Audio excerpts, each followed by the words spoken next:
Hello Capricorn, Sun, Moon, Rising, and Venus sign. Sana po nasa mabuti kayong kalagayan. My name is Suzy and welcome back po sa Star Tarot. Ito po ang inyong daily messages for September 10. General reading po ito, kaya hindi ito magre-resonate sa lahat. Kunin nyo lang po kung ano ang sasakto sa inyong sitwasyon. Maraming salamat din po sa inyong walang samang pagsuporta sa ating channel. I truly appreciate it. At God bless you all po, Capricorn. Kung bago naman kayo dito, welcome po kayo sa ating channel. At maraming salamat po sa inyong pagbisita. Pauna mensahe ninyo, boundaries, Capricorn. It's about time to set your personal boundaries na. Kasi maaaring naaabuso na kayo ng mga taong nasa paligid ninyo. Diba? Maaring nawawala na ng respeto, no? Ang iba sa inyo dito at hindi na nila nakikita yung limit nila. Hindi na nila nakikita yung boundary nila. Kumbaga, kaya maaring this is about time for you to set your personal boundaries. When you need to say no, say no. Diba? When you need to say yes, then okay, sige, mag-yes kayo.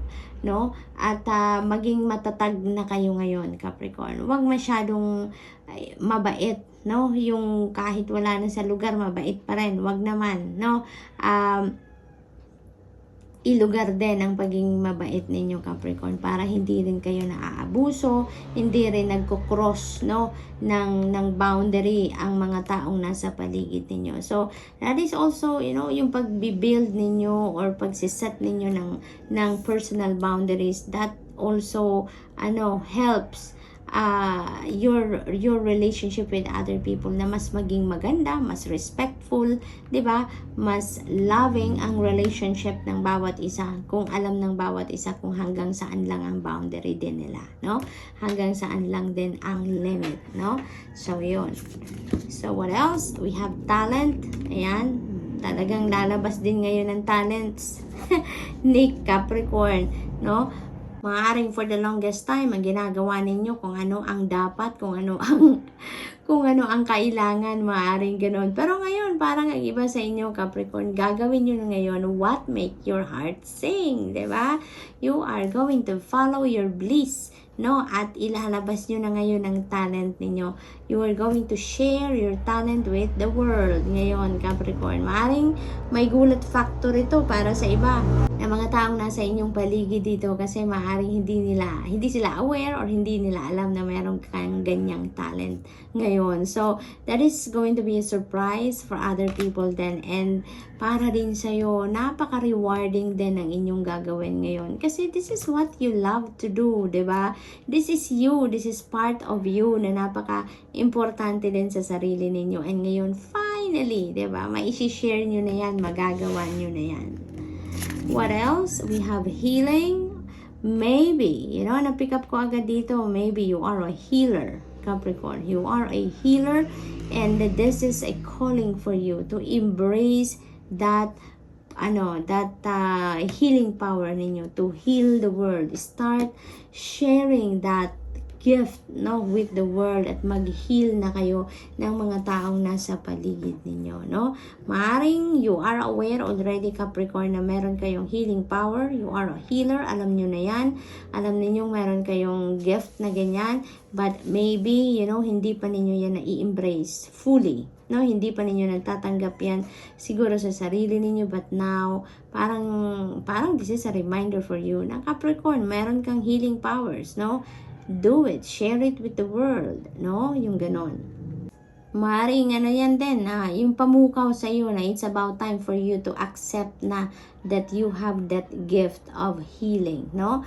Ang napipick up ko dito, maaaring you are a natural healing power ang meron kayo. Maaaring gagamit kayo ng crystals, maybe you are a Reiki healer, maaaring you will be using natural healing herbs, yung mga ganon, para kayo ay manggamot. Maaaring ganon ang ganap.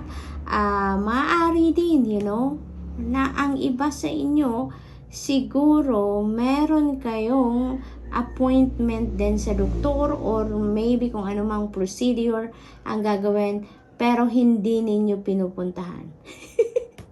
Maaaring lagi ninyong next week na, sa next weekend na, di ba? Maaring ganun ang iniisip ng iba sa inyo. So, meron kayong overdue ng appointment dito, Capricorn, for medical purposes, no?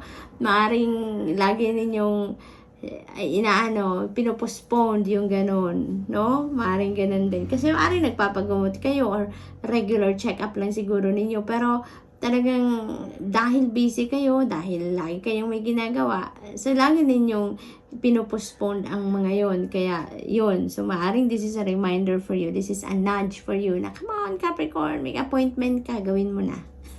yung gano'n, no?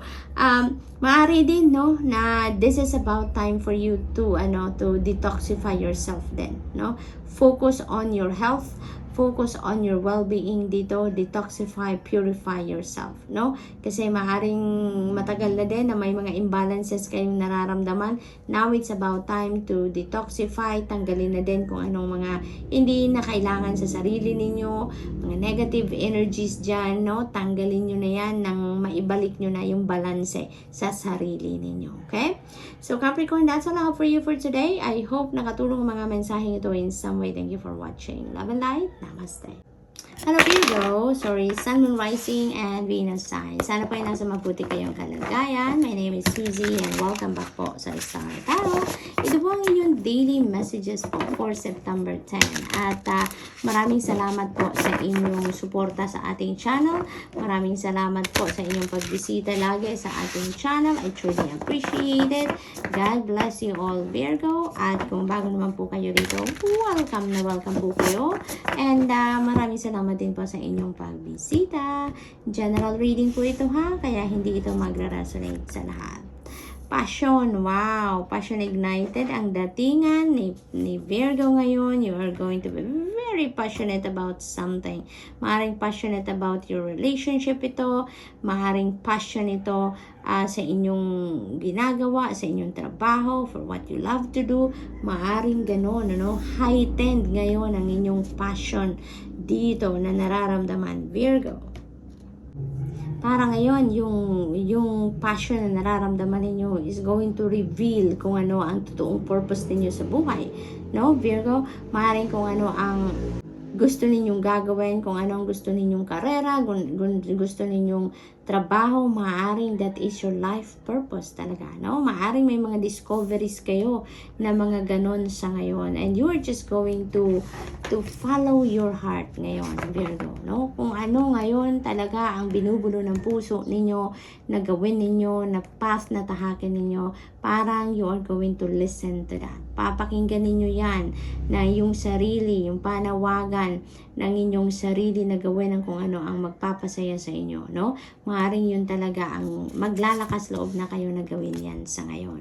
Grieving, maaring ang iba sa inyo dito, siguro you're grieving because maybe you have someone you love na siguro nawala na, no? Maaring recently, maaring matagal na, no? But you are still feeling the sadness, no? Maaring ganon. Maari din dito, Virgo, na may mga loved ones kayo na nag-passed on na on the other side that are sending you messages. Maaring they are trying to communicate with you. Maaring they're sending you signs, no? Maaring they're sending you messages through your dreams then, Virgo, no? So pay attention to that kasi maaring may mga mensahe sila para sa iyo na kailangan mong malaman sa ngayon. Maybe that is also guidance, no? Because maybe some of them are your ancestors na talagang spirit guides na ninyo. So maaring ganon, kaya they are sending you guidance through your dreams or through signs and symbols then, Virgo. Okay? So be on the lookout for that. Alright? So tignan natin kung ano pa ang ganap. We have manifestation. Yay! So looks like, you are manifesting something dito sa buhay ninyo. And napaka-optimistic ng mensaheng ito. Maaring kung ano ang gusto ninyong mangyari sa buhay ninyo, yun ang magmamanifest sa buhay ninyo sa ngayon, no? Maybe you are manifesting your dreams, kung ano man ang mga heart desires ninyo, maaring yun ang magmamanifest sa buhay ninyo sa ngayon. may mga ano dito, may mga sorpresa, no? May mga sorpresang parating dito sa inyo. Kaya maaring mga answered prayers din ninyo yan na maaring dumating sa ngayon, Virgo. Kaya pakiramdam ko din dito, a wish is coming to fruition. Maaring meron kayong wish na ngayon, no, na magma-manifest sa buhay ninyo. So napakaganda, no? Napakaganda. Kasi magiging exciting talaga ngayon ang buhay ninyo because of that. No? Talagang parang tatalon-talon kayo dito sa saya. So Virgo, that's all I have for you for today. I hope nakatulong ang mga mensaheng ito in some way. Thank you for watching. Love and light. Namaste. Hello Taurus, Sun, Moon, Rising, and Venus signs. Sana po ay nasa mabuti kayong kalagayan. My name is Suzy and welcome back po sa Star Tarot. Ito po ang inyong daily messages for September 10 at general reading po ito kaya hindi ito magra-resonate sa lahat.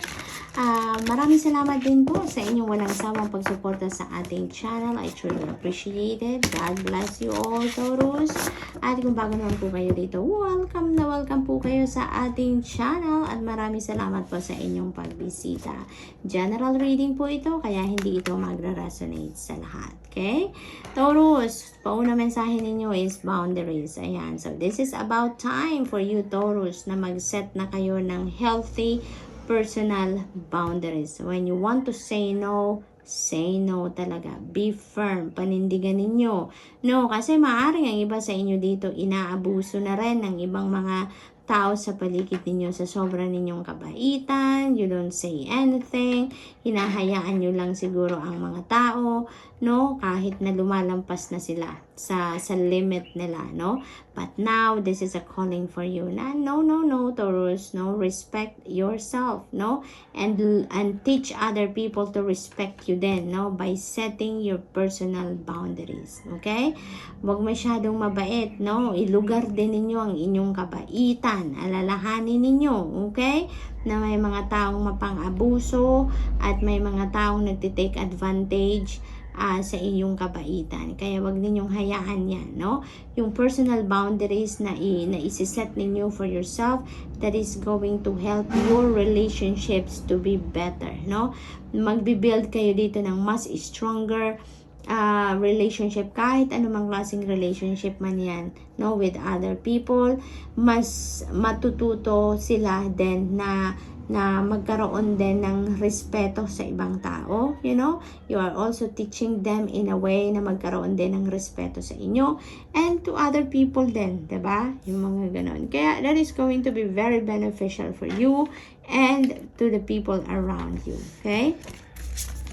We also have travel. Ayan, beautiful, beautiful. Meron kayong biyahe, no? May travel plans ang iba sa inyo dito, Taurus. Maaring yung travel na ito is gusto nyo lang na magpahinga. So, maaring bakasyon ito, no? Maaring you just want to take a break doon sa lagi ninyong ginagawa, sa routine ninyo. Maaring napagod na kayo, you know, sa trabaho ninyo. Maaring napagod kayo sa sitwasyon ninyo. Kaya parang you just want to take a vacation. You just want to take a break dito, Taurus. Kaya maaring lalayo muna kayo for a time, no? Parang gusto nyo lang munang huminga, no? You're just going to take a breather ngayon sa stress siguro, sa busyness, sa seriousness ng buhay, and you just want to get out, no, sa sitwasyon na yan pansamantala. Kaya maaring bakasyon ito, maaring this is weekend getaway lang, yung short journey lang ito, maaring ganon ang ganap, no? But enjoy, no, Taurus, enjoy at this is also a time for you para makapag-rejuvenate ka, makapag-recuperate ka, makapag-recharge ka din, no? Para handa ka na muli sa mga bagong challenges ng buhay na haharapin ninyo sa inyong pagbabalik, okay? So, enjoy at mag-ingat sa inyong travel. Maaring yung travel na yan is with your mga kaibigan, no? Maaring getaway talaga to. Maaring weekend getaway ito. with your friends. Maaring ganon. Maaring may mga fishing. Naramdaman ko dito may mag-fishing talaga dito. Kaya maaring with your mga kaibigan yan, ano? Mag-out of town ang iba sa inyo dito, Taurus. Maaari din na ang iba sa inyo dito is going to take a break sa trabaho, sa business ng buhay ninyo, and you're going to reunite with your friends. Maaring may pakikipagkita din dito sa mga kaibigan. Maaring may reunification dito ng mga magkakaibigan. You're going to have fun. You're going to to gather para magsaya, mag-catch up, yung mga ganon, ano? And maaari din